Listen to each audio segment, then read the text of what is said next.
And thanks for hanging out. So a few people have asked me on my perspective of where I think we are in the market cycle. Obviously, I have no idea. I'm not going to pretend like I do, but I do have a few things I'm looking at to try and plan my portfolio and figure out how I'm going to play things. Obviously, I'm not your dad. This is what I'm doing based on the positions that I bought in at.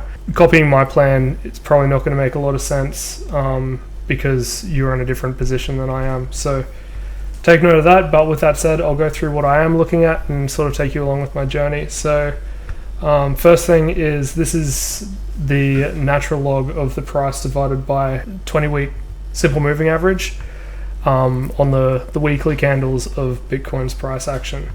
So that is the blue line you see here. I've drawn these yellow trend lines just to make it a little bit more obvious where the peaks and valleys are on this indicator. Obviously, you can see that these peaks here historically have lined up with significant peaks in price action for Bitcoin, and at least so far it's been a good indicator of calling tops, which is cool. The only exception that I would mention is back in 2020. You can see that we hit this trend line early at about 42k. From there we dropped back down, cooled off, and by the time we hit the trend line again, we're at 57k. Obviously from there, Bitcoin just sort of chopped sideways, had a bit of a dip in May, came back up, we had our second alt season, but by the time Bitcoin hit its official all-time high against the US dollar in 2021, this indicator had cooled down a fair bit. Fast forward to today, we can see that we have dropped below the trend line back in 2022 and have just been climbing ever since. We're currently looking like we're about to touch this trend line again very soon. I have taken 10% off the table with my crypto holdings. I've sold 10% of my Bitcoin into cash, and I'm just going to hang on to that. If it dips, obviously I've got that to deploy. If it doesn't, well, I've taken profits and I'm happy anyway. Does this indicator imply that this is as high as Bitcoin's going to go for the next 4 years? Not necessarily. Again, looking back at 2021, you can see that we can hit this indicator, cool off, and then by the time we hit it again, we're at a higher price. We can even come in at a higher price later on without signaling on this indicator. However, this does imply that we are overheated at the moment, and a pullback or reset is not to be unexpected. And then on this chart, I have your USDT dominance. That is indicated by your candles. This is not logarithmic, and I've drawn this yellow trend line to collide with this trend in the bottoms over time. In orange, you have your Bitcoin price action over time, and I've drawn these blue lines to intersect with major drops in the Bitcoin price. Now, if you follow these down, you can see that they tend to intersect with a bottom in your USDT dominance. Again, pull down in Bitcoin, bottom in USDT dominance, pull down in Bitcoin, bottom in USDT dominance, and again we've seen a bottom in USDT dominance, and we have to ask ourselves whether this is going to indicate a pullback in the Bitcoin price.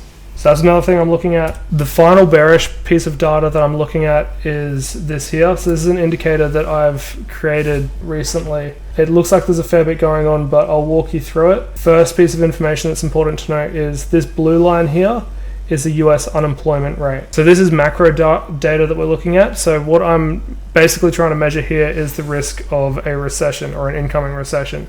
You can see that these green bands are when a US recession has been declared historically, and you will notice that your unemployment rate tends to turn up right before a recession occurs. You can see that time and time again.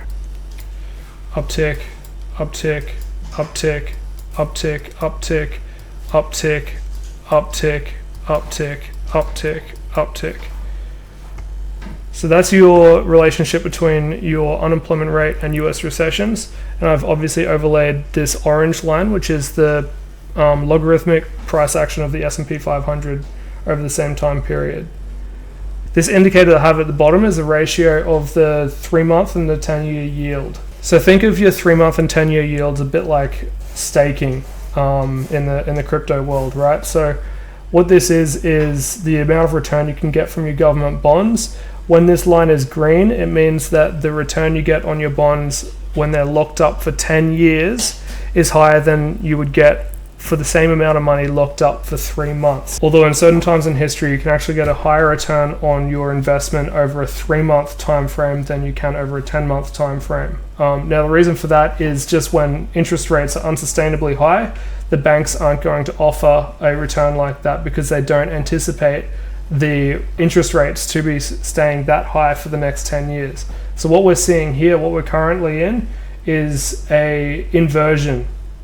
So you can currently buy government bonds and get a higher return on a 3-month lockup period than you could with a 10-year lockup period. So that's that. But what I would like to draw your attention to is the relationship between these red bands where the yield curve is inverted and the green bands at the top, which is your periods of recession.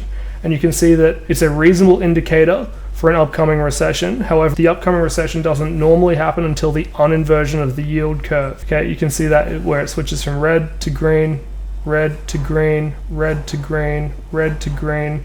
Again, we came close here but didn't quite invert. Fast forward a little while and you get your recession. Again, red to green, red to green, red to green. And we're currently inverted. This is a big, thick bar of red. So what this chart is telling me is that the economy is sick. Okay, and we can see that by this unemployment rate, which has been very low for a long time, but is starting to curve up. Unemployment is accelerating. The yield curve is inverted. Now you can sort of think of this as a bit of a game of chicken, because obviously we're not seeing this reflected in the price of our assets at the moment. The Nasdaq's at an all-time high, the S&P 500 is at an all-time high.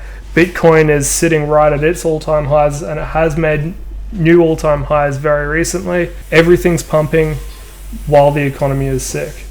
So we're witnessing a game of chicken between the Fed and investors at the moment. And if you think a recession is coming, you should be hedging your bets on how long this uptick in asset price action can last before there is a larger correction due to a recession. So let's take a look at that. Speaking of which, let's take a look at the bullish narrative for Bitcoin specifically at the moment. So these are your ETF flows. So there's been a lot of discussion about what's called quote unquote left translated cycle for Bitcoin, which is basically saying that the halving event that normally causes your upwards price action in Bitcoin has been simulated by the introduction of a Bitcoin ETF in the US.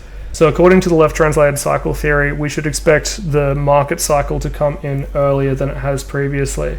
So previously you would expect after the halving for there to be a 3 to 6 month period where Bitcoin it rallies into the halving, cools off for 3 to 6 months, and then you're off to the races after that. And that's when you see your larger, more macro price action with Bitcoin, and you have your mania phases and all of that.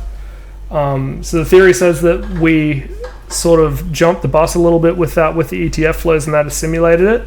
Now we still have the halving to come, so we're going to still see that effect in about a month on top of the ETF flows. With that in mind, let's take a look at the ETF flows. So I've got that in front of me here. You can see that these are all your institutions that are offering the ETF. So you can see for a while there has been more buying than there has been selling, but Grayscale Bitcoin is still getting rid of a fair bit. So we need to ask ourselves, how much does Grayscale Bitcoin hold? And how much has it got left? So for a long time, Grayscale was actually your second largest institutional holder of Bitcoin behind Binance. However, you can see around the time that the ETF was introduced, these holdings started to fall off a cliff, and they have been for quite some while. So even though Bitcoin's price action has been rising astronomically recently, it is actually being held down by these sell-offs by Grayscale. Now, I would like to point out that they have actually gotten rid of 1/3 of their Bitcoin holdings, and it doesn't seem like it's about to slow down.